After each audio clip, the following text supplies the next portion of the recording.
Mobility management serves to locate a user equipment so a connection can be set up.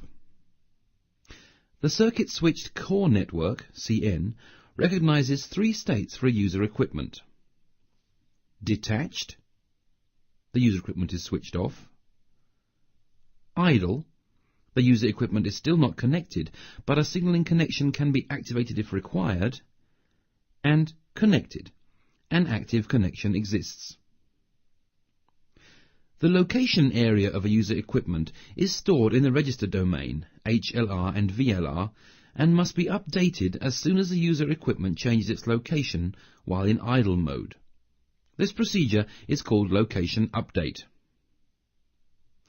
If the user equipment changes its location while there's an active connection, the connection can be taken over by a different cell. This procedure is triggered by changes in the quality of the radio link and is called handover. The handover is part of the radio resource management in the UTRAN.